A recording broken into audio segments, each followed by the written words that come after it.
Hello students, आज हम पढ़ेंगे विस्तास बुक का fourth chapter the enemy by Pearl S Buck. First part हम इसका पढ़ चुके हैं। जहाँ तक कि हमने देखा है कि डॉक्टर सदाओ होकी है जो उनके घर पे एक नेवी का ऑफिसर आता है, वो उसका इलाज करते हैं। अब वो उनका इलाज कर चुके हैं और उसको होश भी आ चुका है। उसके बाद हम देखेंगे कि वो उसको पुलिस के हवाले करते हैं या नहीं, या उसके साथ क्या करते हैं। तो चलिए शुरू करते हैं। When Sadao came in the third day after the operation, he found the young man sitting up, his face bloodless with effort. Doctor सदाओ जब तीसरे दिन ऑपरेशन के बाद उसके कमरे में आते हैं तो देखते हैं कि वो यंग मैन है जो वो बैठने की कोशिश कर रहा है, और उस कोशिश से ऐसा लग रहा है कि उसके मुंह से सारा खून सूखता जा रहा है, पीला पड़ गया है उसका मुंह। Lie down, Sadao cried, do you want to die? Sadao ने चिल्लाकर कहा, लेट जाओ, क्या तुम मरना चाहते हो? He forced the man down gently and strongly and examined the wound. You may kill yourself if you do this sort of thing, he scolded. सदाव ने उस आदमी को डांटते हुए कहा कि अगर तुमने दोबारा ऐसा किया कि तो तुम्हारी जान भी जा सकती है। सदाव ने उस आदमी को वापस उसकी जगह पर लेटा दिया। What are you going to do with me? The boy muttered. जो बच्चा है वो, मतलब यंग मैन है जो, उसने बुदबुदाते हुए कहा, तुम मेरे साथ क्या करने वाले हो? He looked just now barely 17. Are you going to hand me over? जो वो लड़का है वो सिर्फ 17 साल का लग रहा था। वो कहता है कि या तुम मुझे पुलिस को दे दोगे, आर्मी को दे दोगे। For a moment सदाव did not answer. एक पल के लिए सदाव ने कोई आंसर नहीं किया। He finished his examination and then pulled the silk belt over the man. Belt का मतलब होता है रजाई।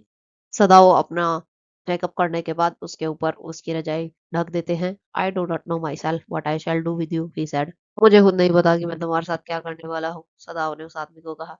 I ought of course to give you to the police. You are a prisoner of war. No, do not tell me anything. सदा उसको कहता है कि वैसे तो मुझे तुम्हें पुलिस को दे ही देना चाहिए, तुम एक युद्ध के कैदी हो। मुझे कुछ और बताने की कोशिश मत करना, मुझे पता है। He put up his hand as he saw the young man was about to speak. Do not even tell me your name unless I ask it. वो जो यंग मैन है जिसका सदाव ने इलाज किया था, वो अपना हाथ उठाता है और कुछ बोलने की कोशिश कर रहा होता है। उससे पहले ही सदाव बोल देता है कि मुझे ना पूछे, तुम्हारा नाम बताने की भी कोई जरूरत नहीं है, चुप रहो तुम। They looked at each other for a moment, and then the young man closed his eyes and turned his face to the wall. दोनों एक दूसरे को एक पल के लिए देखते हैं। उसके बाद यंग मैन है जो अपनी आंखें बंद कर लेता है और दीवार की तरफ अपना मुंह कर लेता है। ओके, ही विस्पर्ड, हिज माउथ ए बिटर लाइन। जो यंग मैन है वो कहता है, ठीक है। बड़ा दुख सा फील होता है, उसका मुंह बन जाता है। Outside the door Hana was waiting for Sadao. दरवाजे के बाहर हाना सदाव का वेट कर रही थी। ही saw at once that she was in trouble. सदाव ने एक बार में ही हाना को देखकर ये पहचान लिया था कि जरूर कोई मुसीबत खड़ी हो गई है। Sadao, Yumi tells me the servant feel they can not stay if we hide this man here anymore, she said. Hana Sadao को बताती है कि ये हमारे घर की नौकरानी यूमी कह रही है, अगर हम इस आदमी को और यहाँ पर रखेंगे तो वे नौकर यहाँ पर नहीं रहेंगे, वो चले जाएंगे। She tells me that they are saying that of you and I were so long in America that we have forgotten to think of our own country first. They think we like Americans.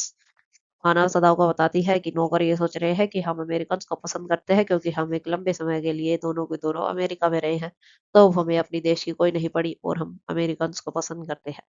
It is not true, Sadao said harshly, American are our enemies. Sadao गुस्से में आकर कहता है, ये सच नहीं है, American हमारे ही दुश्मन है। But I have been trained not to let a man die if I can help it. पर मुझे ये ट्रेनिंग दी गई है कि अगर कोई आदमी मर रहा है और मैं उसकी मदद कर सकता हूँ तो मुझे मदद करनी चाहिए, बजाय कि उसकी धर्म जाति या कुछ भी देखने के। The servants can not understand that, she said anxiously. Anxiously का मतलब है कि चिंता करना। हाना अब चिंता करते हुए कहती है कि जो नौकर है वो ये बात नहीं समझते। No, he agreed. Sadao agree करता है कि हाँ वो नहीं समझ सकते। Neither seemed able to say more and somehow the household dragged on. कुछ समय के लिए कोई भी कुछ नहीं कहता और घर है जो इसी तरह से चलता रहता है। ड्रैग ऑन का मतलब है कि कंटिन्यू करना एक लंबे समय के लिए, वो भी बोरिंग वे में। कोई किसी को कुछ नहीं कहता। The servants grow more watchful. जो सर्वेंट्स है अब अपने मालिकों पर निगरानी रखने लगे थे, उनके हर एक्शन को देखते रहते थे। Their courtesy was as careful as ever, but their eyes were cold upon the pair to whom they were hired. जो उनका काम था, मतलब जो उनकी रिस्पेक्ट थी अपने काम के प्रति, और जो वो काम करते थे वो हमेशा की तरह अच्छे से कर रहे थे।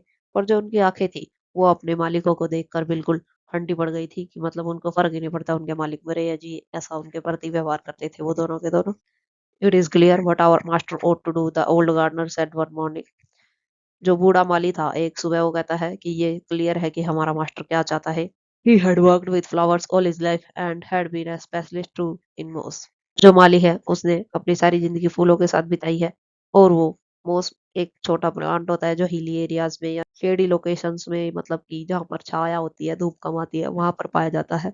उस पेड़ का भी वो स्पेशलिस्ट है। For Sadao's father, he had made one of the finest moss garden in Japan, sweeping the bright green carpet constantly so that not a leaf or a pine needle marred the velvet of its surface. सदाओ के father के लिए उस माली ने एक मोस का garden बनाया था जापान में। वो इतना क्लीन था, उसने उस पर बार बार झाड़ू लगाई ताकि उस पर एक भी पत्ती ना हो। और पाइन मतलब पाइन भी एक पेड़ होता है, उसकी कोई भी नुकीली झाड़ी ना हो वहां पर। जो उस मोस के वेलवेट के जो सरफेस होता है, जो उसका मतलब सतह होती है, वो वेलवेट की तरह चिकनी और मुलायम होती है, उसको परेशान ना करे, खराब ना करे। My old master son knows very well what he ought to do, he now said, pinching a bud from a bush as he spoke. When the man was so near death, why did he not let him bleed? जो gardener है वो सदाओ के father ने higher किए थे और आज तक सदाओ का भी वही गार्डनर है। गार्डनर कहता है कि जो मेरे पुराने मास्टर का बेटा है वो अच्छे से जानते हो क्या कर रहे हैं। ये सब बातें वो झाड़ियों में से एक छोटा टुकड़ा तोड़ते हुए कहता है और वो कहता है कि जब वो आदमी मरने ही वाला था तो सदाओ ने उसको क्यों बचाया, मरने ही देते। That young master is so proud of his skill to save life that he saves any life, the cook said. The cook said contemptuously. Contemptuously का मतलब है तो दूसरे को नीचा दिखाने के एक वे से कहना कि वो हमसे ऊपर है, हम उनसे नीचे है, वो कुछ भी करे हम कुछ नहीं कह सकते, इस तरीके से कहना। का बात करने का ये लहजा था। कुक कहता है कि जो यंग मास्टर है, जो मास्टर है हमारे डॉक्टर सदाओ, वो अपनी स्किल्स पर इतना प्राउड है कि उन्होंने ये दिखाने के लिए उसकी जान बचाई है कि वे किसी की भी जान बचा सकते हैं। She split a fowl's neck skillfully and held the fluttering bird and let its blood flow into the roots of a wisteria vine. जो कुक है वो मुर्गे की गर्दन तोड़ देती है और वहां पर एक विस्टेरिया वाइन नाम का प्लांट था, वो उसकी जड़ों में उस मुर्गे का खून डाल देती है। Blood is the best of fertilizers and the old gardener would not let her waste a drop of it. जो कुक है वो कहती है कि जो खून है वो पेड़ों के लिए सबसे अच्छा फर्टिलाइजर होता है और जो पुराना माली है हमारा वो कभी भी एक भी खून खराब नहीं होने देता। ये उस यंग मैन की बात कर रहे हैं कि डॉक्टर सदाव ने उसको क्यों बचाया, मरने देते उसका खून हम पेड़ों में डाल देते और एक भी वो खून की बूंद वेस्ट नहीं होती। It is the children of whom we must think, Yumi said sadly. फिर यूमी कहती है कि हमें बच्चों के बारे में सोचना चाहिए। What will be their fate if their father is condemned as a traitor?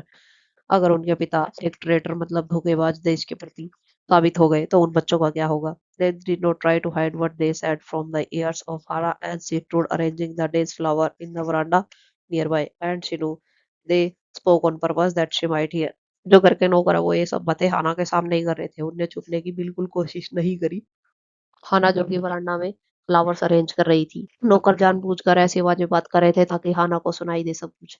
That they were right she knew too in most of her being. हाना को भी मन मन में पता था कि नौकर है जो ठीक बात कह रही है। But there was another part of her which she herself could not understand. और उसके मन में एक दूसरा ख्याल भी आ रहा था जो उसको खुद को समझ नहीं आ रहा था। It was not sentimental liking of the prisoner. वो प्रिजनर को पसंद तो नहीं करती थी। She had come to think of him as a prisoner. वो उसको प्रिजनर तो सोचती थी पर वो सोचती थी कि ऐसे किसी को मरना नहीं चाहिए। उसके लिए एक सॉफ्ट कर्नर आ गया था उसके मन में। She had not liked him anyway yesterday when he had said in his impulsive way, anyway let me tell you that my name is Tom. वैसे भी हाना को वो कल पसंद नहीं आया था जब उसने यंग मैन ने अपना नाम बताया था कि मेरा नाम टॉम है, और ये उसने अच्छे तरीके से बिल्कुल भी नहीं बताया था।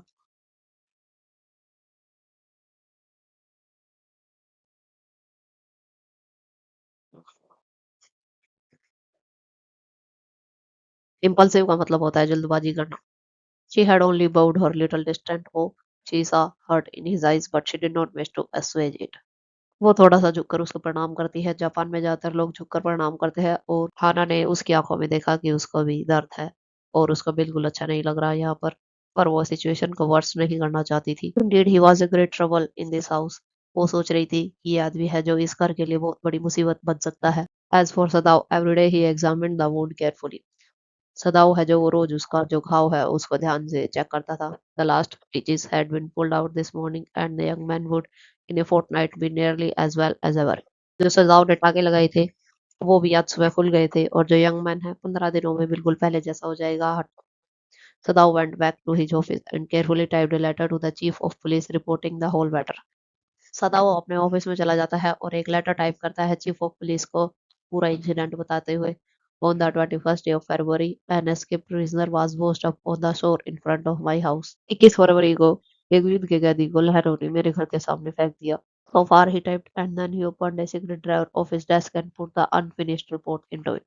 उसने अभी तक इतना ही लिखा था, फिर वो अपने ड्रॉअर में एक सीक्रेट ड्रॉअर खोलता है और उसमें उस अनफिनिश रिपोर्ट को रख देता है। On the seventh day after that, two things happened.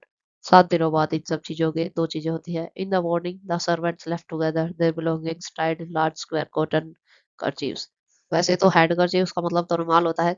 जो नौकर है वो घर छोड़कर चले जाते हैं। उन्होंने अपना सारा सामान बड़े-बड़े कॉटन के ग्रुप कपड़ों में बाँध लिया था। Hannah got up in the morning, nothing was done, the house not cleaned and the food not prepared and she know what it meant। जब हाना सुबह उठती है तो देखती है कि ना तो कपड़े धुले हैं, ना तो खाना बना है, हाउस भी साफ नहीं हुआ है, कुछ भी नहीं हुआ है और उसको पता था ये सब क्यों हुआ है। She was dismayed and even terrified, but her pride as a mistress would not allow her to show it। वो बहुत दुखी थी, डिसअपॉइंटेड थी इन सब चीज़ों से, पर उसका जो एक मिस्ट्रेस की तरह बिहेव करने का प्राइड था, मतलब गर्व था कि वो उनकी मिस्ट्रेस है, वो उसको दिखा नहीं सकती थी कि उसको कितनी टेंशन हो रही है कि अब ये काम कौन करेगा। Instead, she inclined her head gracefully when they appeared before her in the kitchen, and she paid them off and thanked them for all that they had done for her। बजाय कि वो डरने के, वो अपना सिर उठाती है और किचन में जाती है, उन सबके सामने उनकी सैलरी दे देती है और उनको थैंक यू बोल देती है कि आप सबने जो किया उसके लिए बहुत-बहुत धन्यवाद। They were crying but she did not cry. वे रो रहे थे पर हाना नहीं रोती है। The cook and the gardener had served Sadao since he was a little boy in the father's house and Yumi cried because of the children. जो cook है और गार्डनर है वो सदाओ के पिता के टाइम से उनके घर पे काम करते थे जब सदाओ एक छोटे बच्चे थे और उनका सदाओ के साथ अच्छी बॉन्डिंग थी, इसलिए वो बेचारे रो रहे थे और यूमी थी जो वो बच्चों से बहुत प्यार करती थी, इसलिए रो रही थी। She was so grieving that after she had gone she ran back to her. वो इतनी दुखी थी बेचारी कि जब वो चले गए उसके बाद वो वापस लौट के आती है और हाना का गले लगा लेती है। If the baby misses me too much tonight, send for me. I am going to my own house and you know where it is। अगर बेबी मुझे रात को बहुत ज़्यादा याद करे तो आप मुझे बुला लीजिएगा। आपको पता ही है मेरा घर कहाँ पे है, मैं वहीं पर होंगी। Thank you, Hana said smiling। Hana मुस्कुराते हुए कहती है thank you, but she told herself she would not send for Yumi however the baby cried। पर हाना डिसाइड करती है कि बच्चा कितना भी रोए पर वो यूमी को बिल्कुल नहीं बुलाएगी। She made the breakfast and Sadao helped with the children। हाना अब खाना बनाती है ब्रेकफास्ट सुबह का और सदाओ बच्चों को संभालता है। Neither of them spoke of the servants beyond the fact that they were gone. उन दोनों में से कोई भी सर्वेंट्स की कोई बात नहीं करता और दोनों को पता था कि वो जा चुके हैं। But after Hana had taken morning food to the prisoner she came back to Sadao. Hana उस कैदी को सुबह का खाना देकर आती है और सदाओ के पास आती है। Why is it we can not see clearly what we ought to do, she asked him. हम साफ साफ क्यों नहीं देख पा रहे हमें क्या करना है, सदाओ से पूछती है Hana. Even the servants see more clearly than we do, why are we different from the Japanese। नौकरों को भी साफ साफ दिख रहा है कि हमें उस प्रिजनर को वापस भेज देना चाहिए था पुलिस के पास, पर हम दूसरे उन जापानीज से अलग क्यों है, हम अपने देश के बारे में क्यों नहीं सोच रहे, हम इस आदमी को पुलिस को क्यों नहीं दे पा रहे, ये सब सवाल हाना के मन में चल रहे थे। सदाओ डिड नॉट आंसर, सदाओ ने कोई आंसर नहीं किया। But a little letter he went into the room where the prisoner was and said briskly, today you may get up on your feet। थोड़ी देर बाद वो वहां पर जाता है जहाँ पर प्रिजनर था और अजीब से तरीके से प्रिजनर को कहता है कि आज तुम अपने पैरों पर खड़े हो सकते हो। ब्रस्कली का मतलब है अब्रप्टली, अजीब से तरीके से या थोड़े गुस्से से में आकर। I want you to stay up only 5 minutes at a time. मैं तुम्हें सिर्फ 5 मिनट के लिए एक बारी में खड़ा होते हुए देखना चाहता हूँ। तुम्हारे यू में ट्राई ट्वाइस एज लॉन्ग। कल से तुम इसकी दुगनी प्रैक्टिस कर सकते हो, मतलब 10 मिनट के लिए खड़े हो सकते हो एक बारी में। It would be well that you get back your strength as quickly as possible. ये बहुत अच्छा होगा कि तुम जितनी जल्दी अपनी स्ट्रेंथ को वापस गेन कर सकते हो, कितनी जल्दी तुम ठीक हो सकते हो। ही saw the flicker of terror on the young face that was still very pale। Prisoner के मुंह पर देखता है जो थोड़ा पीला पड़ा हुआ था, उसके मुंह पे एक डर की चिंगारी सी आ जाती है। Okay the boy murmured. वो बॉय कहता है ओके ठीक है। Evidently he was determined to say more. I feel I ought to thank you doctor for having saved my life. Tom, अब हमें इसका नाम पता चल गया था, हम इसका नाम यूज लेंगे टॉम। टॉम है जब वो और भी बहुत कुछ कहना चाहता था, वो डॉक्टर कहता है कि मेरी जान बचाने के लिए thank you. Don't thank me too early, Sadao said coldly. Sadao ने बहुत ज्यादा ध्यान न देते हुए उस पर कहा कि मुझे इतनी जल्दी थैंक यू करने की कोई जरूरत नहीं है। ही saw the flicker of terror again in the boy's eyes, terror as unmistakable as an animal's। सदाओ को फिर से टॉम की आंखों में वो डर दिखाई देता है जो जानवरों की आंखों में होता है। अनमिस्टेकेबल का मतलब है कि बहुत ही क्लियर था, बहुत ही सीधा सा उसकी आंखों में डर दिखाई दे रहा था कि अब ये मुझे जेल भेज देगा। The scars on his neck were crimson for a moment. जो टॉम की नेक पर, टॉम की गर्दन पर जो घाव थे वो लाल रंग के हो गए थे। Those scars what were they, Sadao did not ask. Sadao के मन में आया था कि एक बार वो उससे पूछे कि ये स्कार किस चीज का है, पर उसने नहीं पूछा। In the afternoon the second thing happened. दोपहर में दूसरी चीज होती है। Hana working hard on unaccustomed labour saw a messenger come to the door in official uniform। हाना जो बेचारी, अब उसके नौकर तो चले गए थे, अपना घर का काम कर रही थी। अनकस्टम्ड का मतलब जो कभी-कभार होता है, डेली नहीं होता है। एक आदमी को आते हुए देखती है, जो ऑफिशियल यूनिफ़ॉर्म मतलब कि या तो पुलिस की या तो नेवी की यूनिफ़ॉर्म में होता है, उनके घर के दरवाजे पर आता है। Her hands went weak and she could not draw her breath. वो बेचारी डरने लगती है, उसके हाथ कमज़ोर होने लगते हैं और उसकी साँसें भी रुकने लगती है। The servants must have told already. जो घर के नौकर हैं, उन्होंने ज़रूर बता दिया होगा। She ran to Sadao gasping, unable to utter a word. वो दौड़ी-दौड़ी सदाओ के पास जाती है और उसकी साँस फूलने लगती है, वो बेचारी कुछ बोल भी नहीं पाती। But by then the messenger had simply followed her through the garden and there he stood. और तब तक वो जो मैसेंजर है, जो आदमी आया था ऑफिशियल यूनिफ़ॉर्म में, वो उसके पीछे-पीछे आ जाता है गार्डन में और वहाँ पर खड़ा हो जाता है। She pointed at him helplessly. वो सदाओ को उसकी तरफ पॉइंट करती है कि ये आदमी आया है। Sadao looked up from his book. Sadao अपनी पुस्तक से ऊपर देखता है। He was in his office, the other partition of which was thrown open to the garden for the southern sunshine. Sadao है अपने ऑफिस में बैठा हुआ था, जिसका एक पोर्शन है जो वो गार्डन की तरफ से खुला हुआ था ताकि धूप अंदर आ सके। What is it? He asked the messenger and then he rose seeing the man's uniform. क्या प्रॉब्लम है ऑफिसर, या क्या बात है ऑफिसर? कर पूछता है उस आदमी से जिसने यूनिफॉर्म पहनी हुई थी। You are to come to the palace, the man old general is in the pain again. जिस जनरल की वजह से सदाओ बाहर नहीं जा पाए थे, चैप्टर के शुरू में बताया था, उसी जनरल की बात हो रही है कि उसको दोबारा से पेन होना शुरू हो गया है, तुम्हें पैलेस पे आना पड़ेगा। ओह! हाना ब्रीड, इज़ दैट ऑल? हाना साँस लेते हुए कहते हैं, ओह! बस इतनी ही बात थी, चलो बच गई। All the messenger exclaimed. उस आदमी ने बताया, हाँ, यही बात है। Is it not enough? क्या ये काफ़ी नहीं है? Indeed it is, she replied, I am very sorry. हाँ, ये काफ़ी है। हाना ने जवाब दिया, मुझे माफ़ कर दीजिएगा मैंने ऐसा रिएक्शन दिया। When Sadao came to say goodbye, she was in the kitchen but doing nothing. जब सदाओ बाय करने के लिए आता है, तो हाना जो किचन में थी और कुछ नहीं कर रही थी। The children were asleep and she sat merely resting for a moment, more exhausted from her flight than from work. जो बच्चे थे वो सो रहे थे, वो थोड़ा-सा रेस्ट कर रही थी, वो सुबह से काम भी कर रही थी ना, वो बहुत ही थकी हुई भी लग रही थी। काम से नहीं, पर डर से कि कहीं कहीं वो ऑफिसर उन दोनों का रेस्ट ना कर ले। I thought they had come to arrest you, she said. Hana ने कहा, मुझे लगा कि वो तुम्हें अरेस्ट करने आए हैं। He gazed down into her anxious eyes. I must get rid of this man for your sake, he said in distress. Somehow I must get rid of him. सदाव है जो हाना की आंखों में देखकर डर कहता है कि तुम्हारे लिए मुझे इस आदमी से छुटकारा पाना ही होगा और मैं इस आदमी से छुटकारा पा लूंगा। Sadao goes to see the general. उसके बाद सदाव जनरल को देखने के लिए पैलेस की ओर चला जाता है। इससे आगे का चैप्टर हम अगले पार्ट में पढ़ेंगे, क्योंकि चैप्टर बहुत बड़ा है तो हमें छोटे छोटे पार्ट्स में पढ़ना पड़ रहा है। अगर आपको यहाँ तक कोई डाउट है तो आप कमेंट सेक्शन में डाल दीजिएगा। Thank you.